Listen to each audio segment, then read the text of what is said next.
Hello everybody. Oh, hello everyone. How are we doing? Let me be sure. Oh, can you all see me? Let me take this down a bit. Let me see. Yeah, right. Take this down a bit. Okay, I think this is better.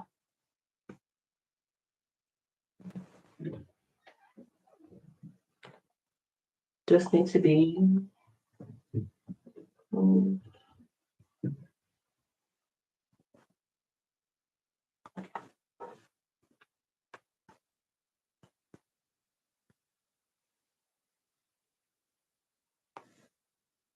So I'll wait for about 5 minutes. Hi Timothy, how are you doing?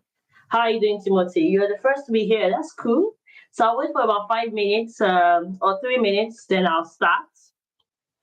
Let me see if I can put music. I'm not sure anyway, but let me engage with your audience.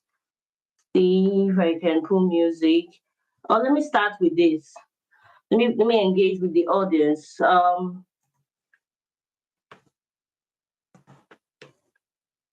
Okay.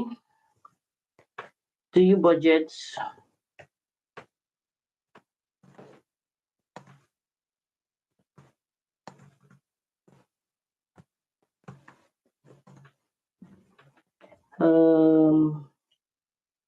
So let's see.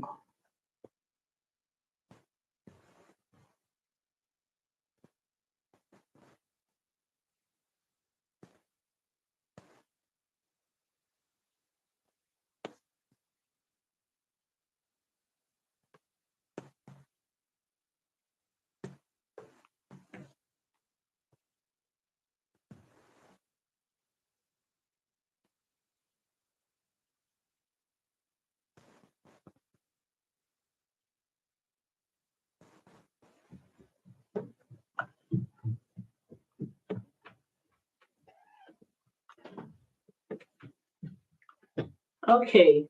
Hello, everybody. How are you doing? So I thought I was going to wait for 3 minutes and then we will start because this meeting is scheduled for about 30 minutes or less, 30 to 35 minutes or less. So I'll wait for the 3 minutes, and after the 3 minutes, we will start. How are you doing? Um, for those who are just joining in, who are those joining in? Timothy, how are you doing? Yes, I can see you. Oh, great. Hope you can hear me as well, Timothy. Hope you can hear me. Hope you can see me, and hope you can hear me clearly. Let me be sure you can see me, and let me be sure that you can hear me very clearly, and you can see me quite clearly as well. So then I'm going to start. You can see me clearly and you can hear me clearly. Now let me bring out my slide. Give me a minute. Let me do that. So let me bring out my slide. Then I will download it and make this thing as fast as we can.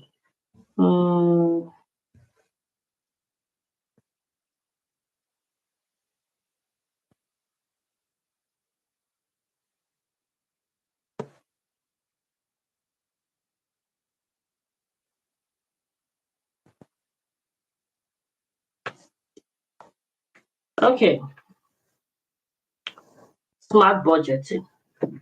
The topic for today is smart budgeting and savings. Smart budgeting and savings plan. I like this topic because this is the foundation of everything you will need to do if you want to understand money, if you want to understand financial intelligence, if you want to understand how you can get a better, how you can make better use of your money. This is the foundation. This is the starting point. Instead of you to go to point Z, you need to start from here. If you don't know this, and if you don't practice how to do this, if you don't know this, and if you don't develop a practice, you may not be perfect. I'm not telling you to be perfect at first, but you must have you must decide in your mind that this year 2025, I need to fix some things in my life. And one of the things I need to fix is my money life. I need to just understand how to manage whatever I have, so that even if I have more, I'm not scared that I'm going to mismanage or not get to manage it wisely. In Africa context, not every family teach money management. In fact, Africa, with so much lavish things, that we don't even have management culture. So it is not surprising for us not to have an understanding on how to manage money, how to have smart budgeting, how to have saving plan. But it is normal for an African to spend. It's normal for an African to live a lavish life. Especially West Africa, where I come from, we throw parties every Saturday. Every Saturday, in fact, as I'm talking to you, my family members they're not at home. They have gone for a party. Yes, almost every Saturday has parties.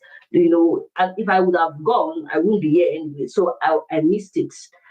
But there is always party to spend money, and this is money that we're spending. We're not spending paper, right? There's nobody that spends paper in a wedding ceremony, or in a graduation party, or in a birthday party. Everybody spends money.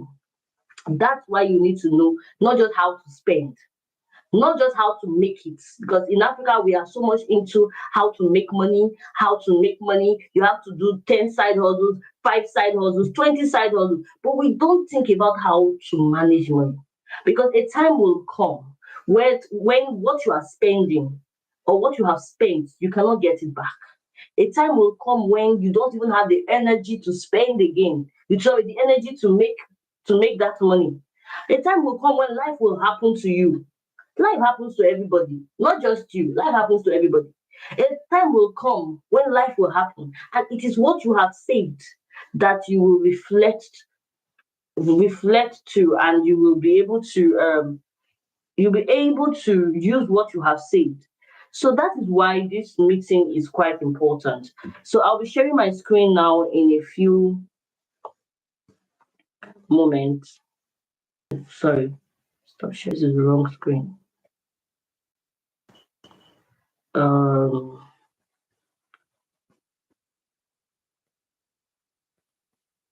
okay. Give me a minute, let me bring out the right one. Download. Okay. Yes, this is it. So let me share my screen now. So that is why you need budgeting.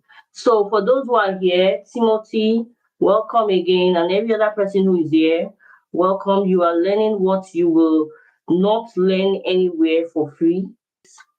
I don't know if you can see my screen.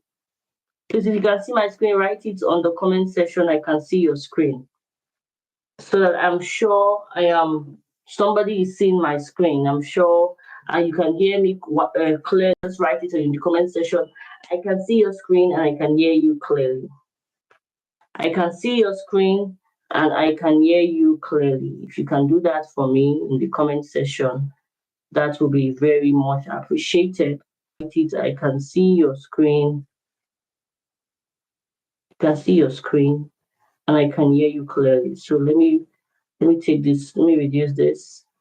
You can see me. If you can see me and you can hear me, just give me a minute to let me adjust this lightning. Since this lightning needs adjustment, it's a bit of adjustment.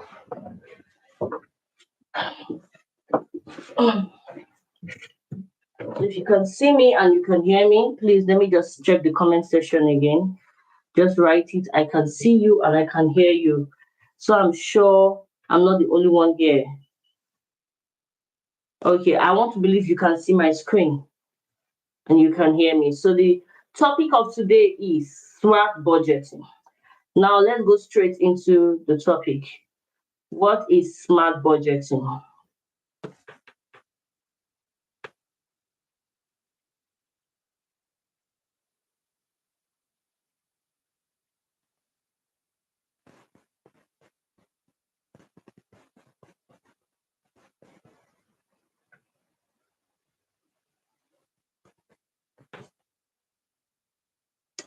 So what is budgeting?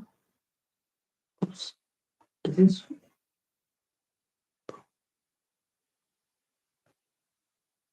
okay? What is budgeting?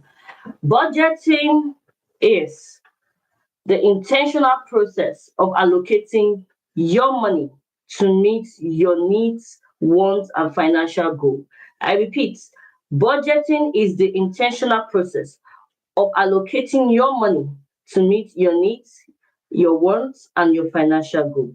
Budgeting is the foundation of financial control. I just talked about this, so let me talk about it again. How budgeting is the foundation of financial control. Budget no,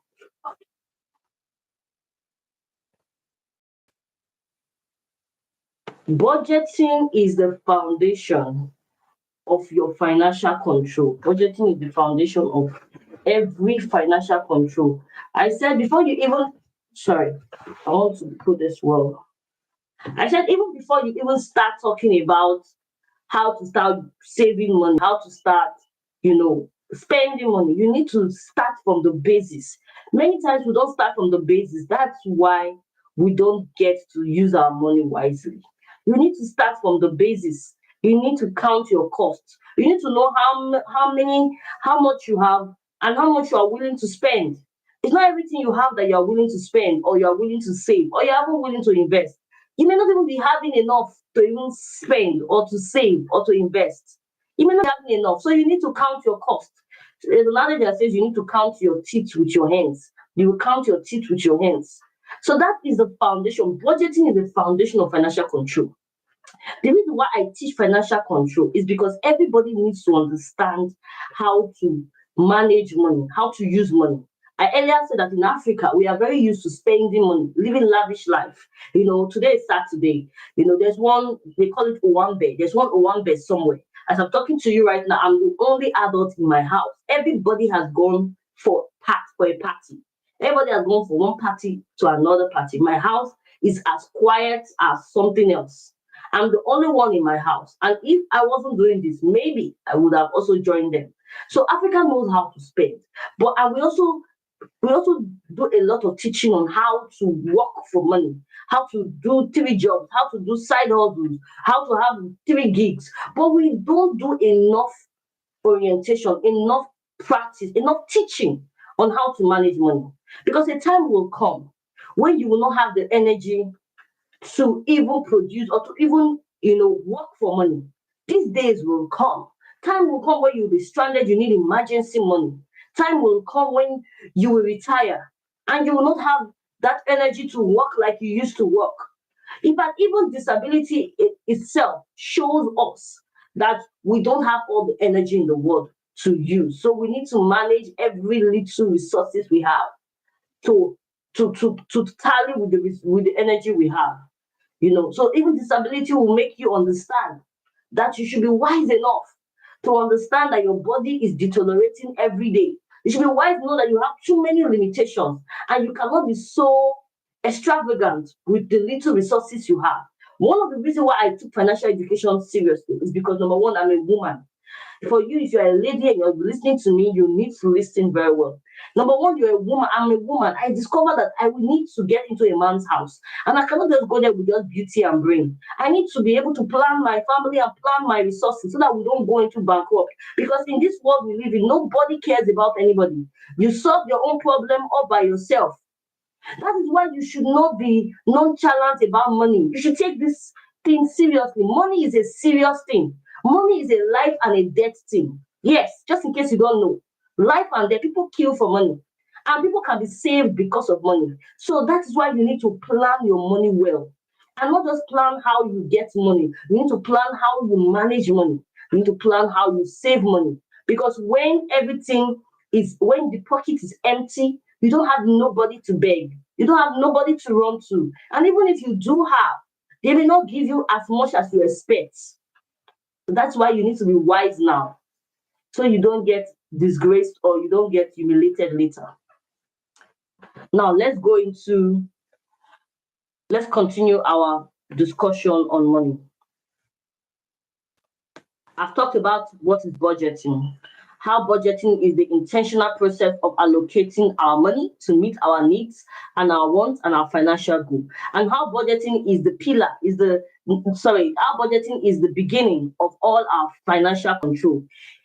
How budgeting is you know, if you feel bad about your spending life, it's because you didn't get it right in your budgeting. You didn't get it right with your budgeting. Budgeting is not just important, budgeting is compulsory. Have you ever had, and before you knew it, before the end of the day, everything went, have you ever had money and before the end of the day, everything went up? And you're asking yourself, how did I spend this money? I thought I was a wealthy person just now. Like, what happened? You cannot even account for it. Let me give you an example of what I mean, how this can play out. My mentor, one of my mentors, before he started doing intentional budgeting, budgeting can make you look like a fool if you don't do it well. He was married, and before he started doing intentional budgeting, he had a lot of money in his hands at a point because he does public speaking. And at a point when he had the money, he was giving out, he was helping family and friends. You know how we do it in Africa. We help everybody and everyone. He was helping, and I'm going to talk about that. How I'm going to talk about black tax at the end. So if you stay to the end, you're going to hear about the limit to your help, the limit to people helping you, so you don't get sad about people not helping you, and the limit to you helping people. So at the end of that day, he was helping people. He was paying so many bills. At the end of the day, the money finished. Some amount of money, but it was a lot. The money finished, and he didn't even know how he spent the money. The wife came and said, "Honey, can I have some money?" And he said, "To be honest, I don't have any money." And the wife said, "But I thought you had some amount of thousands of, currency, some amount of money." And he said, "To be honest, I've spent it all." So the wife said, "Okay, can you write down who you spent this money on and what you spend this money on?" He said he started writing down, and he had forgotten some of the things he used the money for. He had forgotten some of the things. He started looking like a fool in front of his wife because he spent without writing. He spent. I'm not saying you shouldn't spend, but you must write first before you spend. And the truth is that writing is difficult. I have a PDF. I have a financial sheet for those who need it. Just write "I need it." Write it on the chat box. Let me know if you need it, and I'm going to send it to you on how to budget. You can be budgeting your expenses every day. So I have that, and I'm going to send it to you.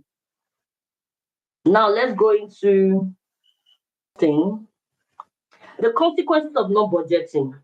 One of the consequences of not budgeting is financial anxiety. I talked about my mentor who had some amount of money at the time. He was feeling like a big boy. Let me use that word, a big boy. But at the end of the week, he couldn't even he could not he could not account for the money. He was anxious. Like, I spend this money. How did this money go away?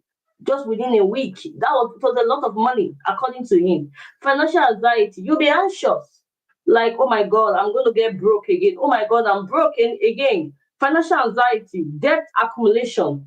If you don't budget or you don't save, you discover that you will be in debt, especially at the later part of your life. In fact, you will always be in debt, even at the earlier part of your life. Living paycheck to paycheck, you will discover that as money is coming into your hands, money is leaving your hands. Money doesn't stay in your hand. Are you someone that money does not stay in your hands? You cannot account for the salary you were paid. This is end of month. You cannot even do you know that as the money is getting to your account, it's going out. It's going out. Paycheck to paycheck. Inability to save and invest. And because of that, you will not save and invest. See, we are young people. There is no best time to save and invest as now. If you don't start saving and investing now, you will not do it later. You are too young not to save. You are too young not to invest. Don't tell me I don't have enough money. You are too young not to start saving, and you are too young not to start investing. If you start investing and saving in your 50s or your 40s, it may be too late at that time. Or in your 60s, it's already late. As I said, we are young people. You are just too young not to start saving and investing. And that's why you need to get your budgeting right. You need to get your budgeting right. I talked about the consequences of not budgeting. Okay, Aludi, you are here. Hello, Aludi, how are you? Hello. Okay, Aludi say I need it. Timothy say I need it. Thank you. Aludi and Timothy, I'm going to send it to you. Um, since I know you, I'm going to send this to you. Whoever needs the budgeting framework, I have it. That's what I used to do my budgeting. I'll send it to you, and you can use that. It's quick and it's easy. You can just start using it to be budgeting your life and going like that. So you are too young to not invest. You are too young not to say. If you don't do it now, the truth is that you will not do it later. Don't say I'm going to do it. You will not. That is why you need to budget and you need to save. Now let's keep going of time. I've talked about the consequences of not budgeting, financial anxiety. You will be anxious. You will always be worried about money. You will be worried. In fact, statistics have showed. Let me say this out of camera. Statistics have shown that many people in Africa who have high blood pressure. I don't know if you know what high blood pressure is. Statistics have shown that many people in Africa who have high blood pressure is because of money issues, because of money challenges. Most of our fathers and mothers in Africa who currently have BP, high blood pressure, most of this illness was caused by money challenges, money issues. Why do you want to grow old having high blood pressure? Why do you want to grow old having BP when you can start solving it little by little? So financial anxiety can catch you up if you don't sit yourself down and start budgeting and saving the little you can. Yes, in fact, there is a pride that comes into your heart when you have some money saved up somewhere, but you don't have physical money. You don't have physical cash. Yes. In fact, there was a particular time when I needed money and I was not having any physical money with me. I was not having cash in my bank account. But I knew I had some investment somewhere. I knew I had some savings somewhere that I cannot touch. So that level of pride made me to feel that, you know what, why you're not a poor person. Forget the fact that your bank account is showing red right now. You are not poor. Because there's a way that you feel poor when you don't have any savings, you don't have any investment, you don't have this way you feel poor, and then you become poor. But when you start budgeting, you start saving, even if you don't have money in your regular bank account, you don't feel poor. You feel rich because you know that there's one little saving somewhere. There's one little investment you have done or in stock, in Bitcoin, in land, in bond, government bonds, in ETF, somewhere that you may not be touching, but that thing can save you tomorrow. You feel wealthy. Wealth is also a feeling. That's why you need to start feeling it even before you become it. Wealth is a feeling. Let's keep going because of time. Oops, sorry about this. Uh, Let me share the right thing. So as I said, wealth is a feeling. You need to start feeling it before you become it. So I've talked about the consequences of not budgeting, financial anxiety, debt accumulation. You keep accumulating debt upon debt. Let me talk a little about this debt accumulation and give you a story. This debt accumulation. This debt accumulation. I was in a financial meeting, a financial conference, when this speaker was talking about how he used to be before and how he is now. And he talked about how he is a chartered accountant, he works in the bank, but he always discovers that at the end of the year, at the end of the month, immediately money gets into his account. He and his wife, they live paycheck to paycheck. Immediately money gets into his account, the money is spent on bills, the money is spent on a lot of important things. And at the end of it all, he ends up begging before the end of the next month. And surprisingly, he ends up begging his colleague's wife before the end of the next month. I don't know if there's someone that if you can relate with what I'm trying to say. You get money, you are paid your salary, and by before the end of the next month that the salary is also run out, you go into debt. So his own thought after and the colleague was always having to give to him with interest. The colleague wasn't giving it to him for free. The wife of the colleague will be giving it to him with interest, and at the end of the next month they'll be paying interest and be paying the money that they have used, that they have borrowed. So you can imagine, at the point he had to sit himself down and he said, see, please, I don't understand what's wrong with my life. I get salary. My colleague gets salary. Before the end of the month, the new month, my money gets finished and my wife's money gets finished. My colleague, I go to meet him and he's always having money. Then he went to meet the colleague and said, please, what do you do? How come you and I we are receiving the same salary, but you can still borrow me money? And the man laughed and said, well, I save a little from what I do, from the money I save from the salary, no matter what, I must save something. And also, I also invest. That was when he started investing, I started saving. And he said within 1 year, he stopped begging. He started investing, he started saving, then he started budgeting. Three things he started doing. He started budgeting, he started saving, and he started investing. He said before the end of 1 year, they were not perfect, but they stopped begging because their investment yielded fruits. They had a little savings no matter what, and they had to cut their coat according to their size because budgeting is the first foundation to financial control. Budgeting, I'm saying it again, budgeting is the first foundation to your financial control. You need to have control over your money. See, there are two things rich people have. There are two things rich people have. Number one, they have control over their life. Number two, they have control over their freedom. You need to have control. You need to feel that you have control. And you also need to have the control over your financial life. Money should not control you. Expenses should not control you, even if sometimes it does. But there's a level of, you need what manship. You need to say, no further, no limits, stay here. I can't do beyond this. You need to start telling some people, no, I can't do this. Start telling some bushy bags, some clothes, no, I can't buy anymore. Give me a minute. Sorry, give me a minute. I'm so sorry, give me a minute. Hi, sister. Please, can I call you? I'm in a live Zoom live YouTube. Can I call you back in 30 minutes, ma? So let's continue. Sorry about that. I had a meeting with somebody, but it's already the meeting time, so I cannot ignore the call. So let's quickly finish this because I have other things I need to do today. But don't forget, I just said you need to start having control because the feeling of control makes you safe, makes you know that you are in control of your life. When you don't feel that you have control over your life, you feel scared about your tomorrow. You need to start feeling that you are in control. It is you, it's your life. It is not any other person's life. You need to start having the ownership over yourself, over your life.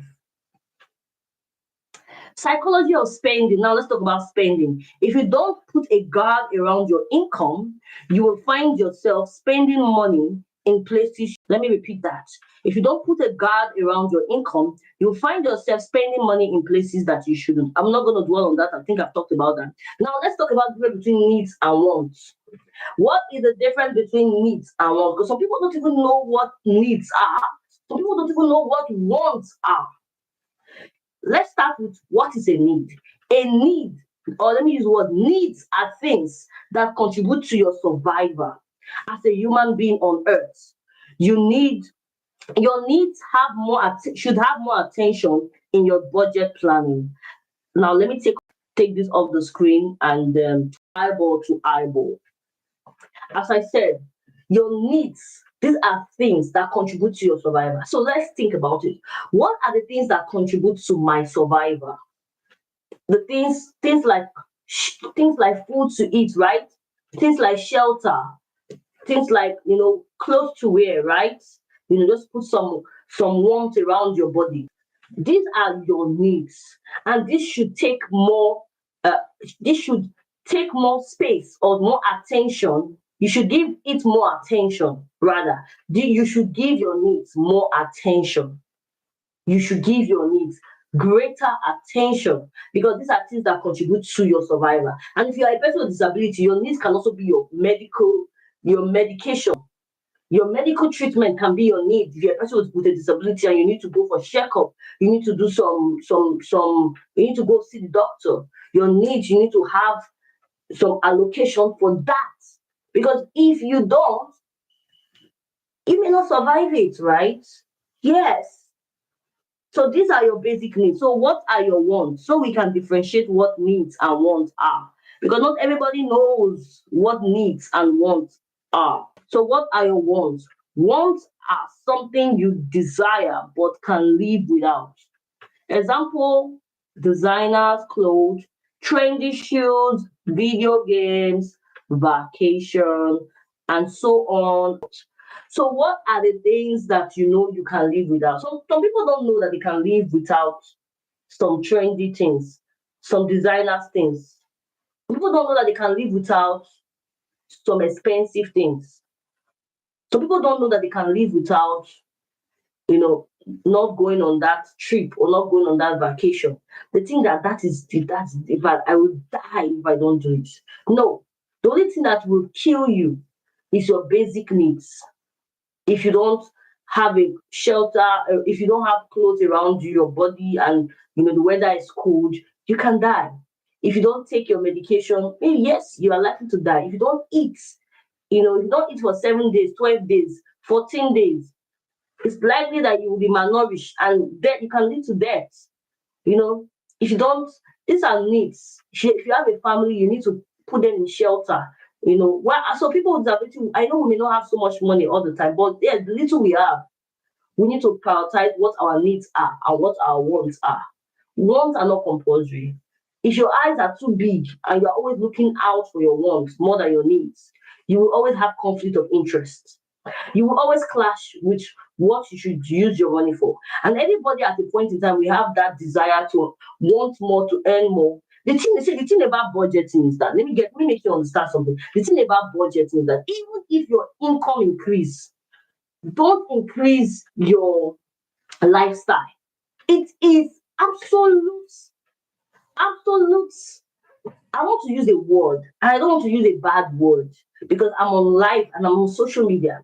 But it's absolute um lack of intelligence. Yes, let me use that word. Lack of intelligence to feel that today you are earning, let's say today you are earning, I want to use in dollars. Today you are earning $20 and you have budgeted your budget is $15. Tomorrow you start earning $25. Your budget must still remain $15. The only thing that should increase is your savings and investments. Some people immediately their salary increase, their expenses increase. It is absolute lack of intelligence to do that to yourself. Especially when you know that you are looking at a future, a financial future, a future of financial freedom in your 40s, in your 50s, in your 60s. The only thing that should be increasing if your salary is increasing is your savings and investments. Every other thing should remain. In fact, I have a financial mentor, and his budget he earns in 6 figures to 8 figures. But even though he earns in 6 to 8 figures, his budget for his family is always, let's say, it's always 65%. No, 65% is too much. It's always 45%. He's in his 30s now. His budget for his family life is always 45%. The remaining 65% goes into savings and investment because he says he wants to retire before 45. That is a person that has financial intelligence. Your salary is increasing. You should not be increasing your expenses because your salary is increasing. Then you change your house. Then you change your car. Then you change your phone. Then you change your clothes because the salary is increasing. That is lack of intelligence, and that's why budgeting is important. I'm sorry, I'm very, very emotional right now. To be honest, I want to keep it cool, right? Let me keep it cool, right? But this is the thing: when your salary increase, don't increase your lifestyle. The only thing you should increase when your salary, the only thing you should increase in your life if your salary increases is your savings and your investment. But your lifestyle should remain the same for a while. If it's 45% you are using to take care of yourself, 45% of your income, stick to 45% for 8 years. You will not die. As far as your needs are met, you will not faint.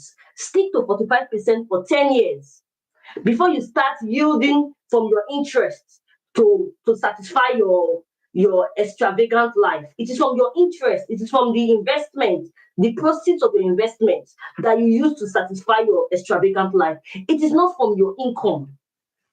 It is not from your income. Check out rich people. When they give you money, you think they are giving you money from their income. No, they are giving you money from their profits. Their life have yielded too much investment that they can give you $20, $50, $200 without their body, without anything missing. And if you check where that money is coming from, it's not coming from the capital, it is coming from the profits of their business. Profits, not capital. That's how you should be thinking.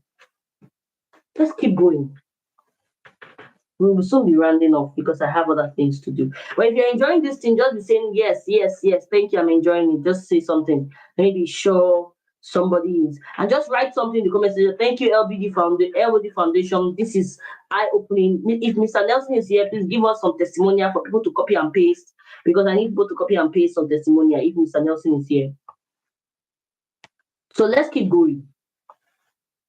Because I'm enjoying this thing as well. Now, I've talked about needs and wants. Types of budgeting. You need to know types of budgeting. You need to understand, because some people will say, okay, I want to budget, but I don't know how. There are 3 budgeting styles I'm going to show you. This is the first. The first is the 50-20-30 rule. Some of you who have been in different classes that I have taught before would know about this 50-20-30 rule. This budgeting says that 50% of your money goes to your essentials, your needs. Then 20% goes to your want or charity, your extravagant life, and then 30% goes to your savings. So if you want to use this rule, this to do your budgeting, you know that 50% of whatever income you are making should go to your house rent, should go to your medical bills, those things that you need for survival, should go to the food you need, your transportation probably to get to work, because if you don't go to work, you will not get money for the next month to even cash out or to even do anything. So you need to keep working to earn more. 50% should be your essentials. 20% should be your wants and for charity. Probably you are someone that takes care of a lot of people, or you have some people some family members, husband and wife, not even husband and wife. No. I mean, external family members, because we're Africans. It's called black tax, and 30% should go for your savings and your investments. Now let's go to the second one. This is very popular. Actually, when I was growing up, when I was a bit more younger, this was what we used to save money. In fact, ours was not envelope. Ours, we used to create a kind of wooden box, and we're putting money into it. Anytime anybody gives us money, we'll do that at the end of the year. So this is called envelope budgeting. Envelope budgeting is a budgeting. Let me leave. Sorry. Sorry, give me a minute. Envelope budgeting. So I don't know if some of you know about envelope budgeting. This is called envelope budgeting. Envelope budgeting is a budgeting you create different envelopes. It's not just one, although you are seeing one envelope on the screen, but it's not one. It's not just one. Envelope budgeting is a simple type of budgeting that you create in different ways. You write the things you want to budget for. For example, house rent, you put an envelope for it. Food stuff, you put an envelope for it. Medication, you put another envelope. So you can have about 10 envelopes. So that's envelope budgeting. You can have about 10 envelopes. You'll be putting money slowly into it. You can have about 10 envelopes that you put different monies, and you write the things, the budgeting. This one is for house, this one is for food stuff, this one is for medications, this is for transportation. So you have all the envelopes with the names. That's called envelope budgeting. Now let's talk about the last budgeting, which is one of the budgeting I do, which is the main budgeting I do personally.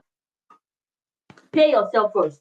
I don't know if anybody have heard the word pay yourself first. We usually repeat this thing, even in LBD Wealth Group, we usually use this, pay yourself first. Pay yourself first is something that it comes from a phenomenon that before you even spend that money, first spend it on you.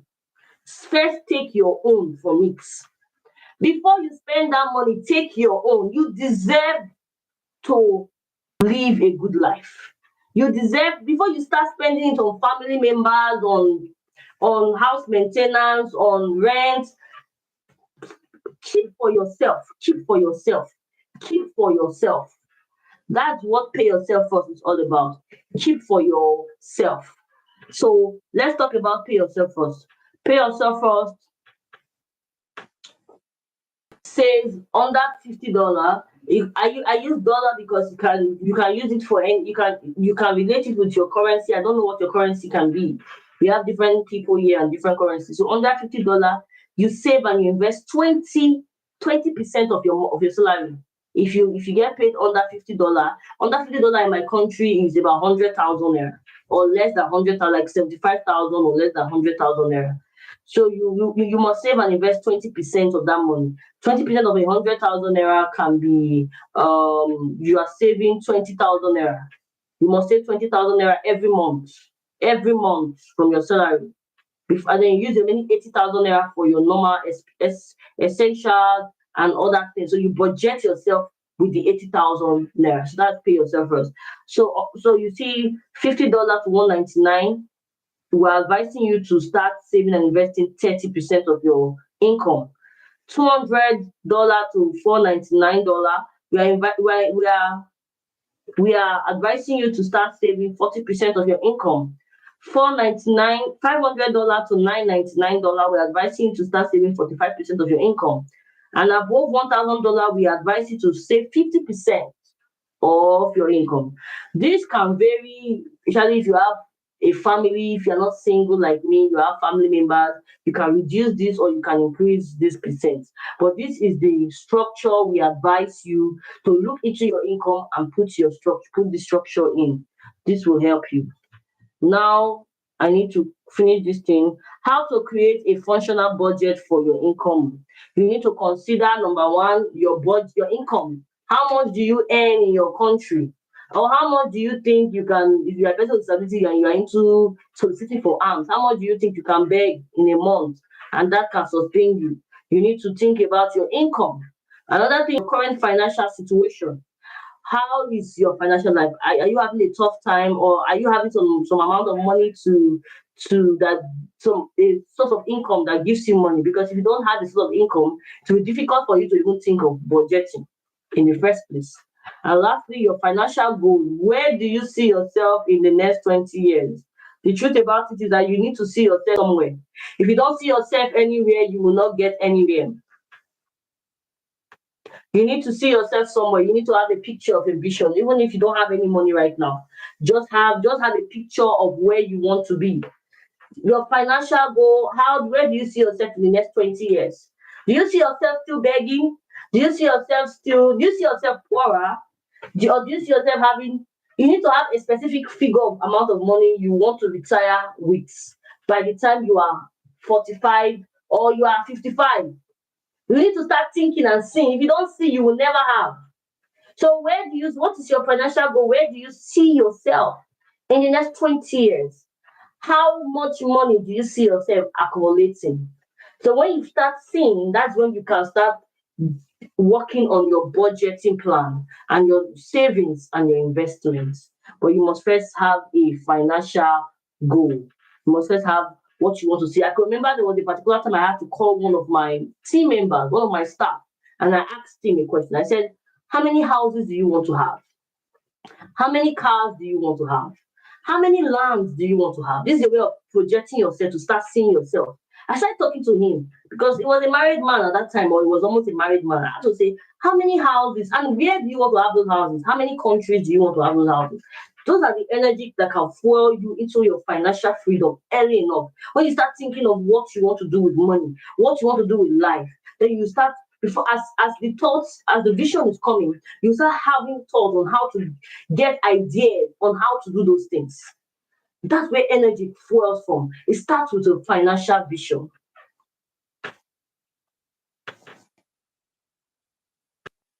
So now this is the second to last. What is black tax? I talked about black tax. That black tax is a compulsory charitable, you know, donations we do as Africans to help our relatives and our loved ones.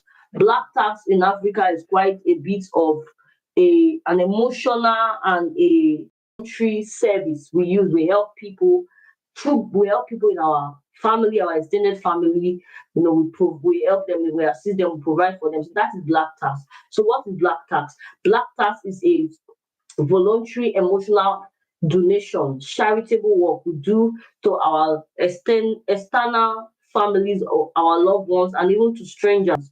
So in Africa, one of the reasons why black tax is very prevalent in Africa is because we don't have any social security or any financial security to help or to support our extended family. It's expected, it's an African culture that once one person makes it in life, the person is expected to help every other person in the family. Once one person makes it in life, the person is expected to help every other person in the family.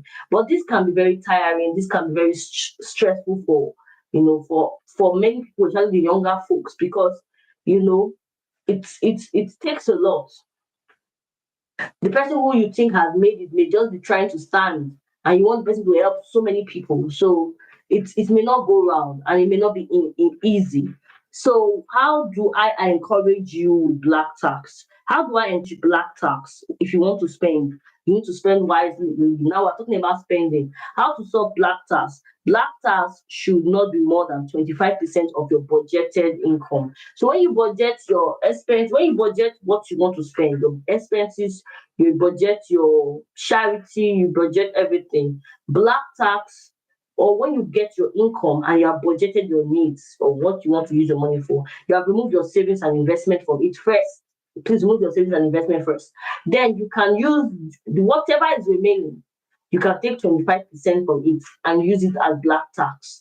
So it should not be more than 25. It can be 10%. I usually do about 15% for myself for black tax. So you can be 15%, it can be 10%, it can be 5%, it can even be 1% of whatever you have. I say this is it. And then you tell your family members that this is what I have. I cannot do more than this. Don't feel emotional about it. Please sort yourself out, sort your future out, and whatever is remaining, 10%, 15%, 5%, or even 1%. That is what you use as black tax. With these few words of mine, I hope I've been able to educate you on financial intelligence, and not just financial intelligence. I hope I've been able to do good justice on the topic. What is the topic again? Let me go to the topic: smart budgeting and savings plan. If you have any questions, this is the best time for you to put your questions in. Type your questions now, and in the next 5 minutes, I will be reviewing your questions. If you have any questions for me, any questions, let me check the chat. So I'm giving Timothy and Aludi. Okay, thank you. Sumaid Abdul was here. Hello, indirect cost. I need it. So do you have any question before I end this live stream? Anybody has anything to say? Any question before I end this live stream?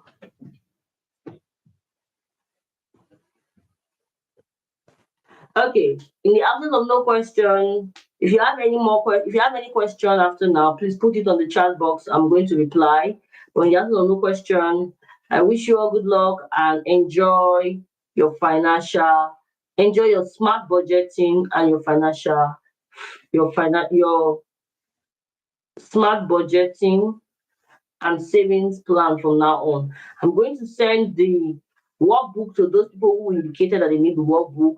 And please don't forget, whenever you buy anything in the supermarket or in the markets, as much as possible, please ask for a receipt, because with through those receipts you can write and you can track down your budgeting most times. So as much as you can. I know in Africa, but receipt may not be in every market or every supermarket, but as much as you can, ask that, madam, please write receipt for me on this product so that I will take receipt home. Have receipt for major things that you buy in your home. I can remember when I used to buy my laptop, they would say always have receipt for your laptop, just in case the police gets to hold you. You give the police your receipts. So we are done with this class. For those who are just joining in, thank you for joining in. And if you have any questions, we put it on our community group, LBD WhatsApp community group. We'll definitely answer your question for you. I wish you good luck. I wish you financial freedom. And I wish you the best that you can ever have in your money making life and management life. Bye for now till we see again.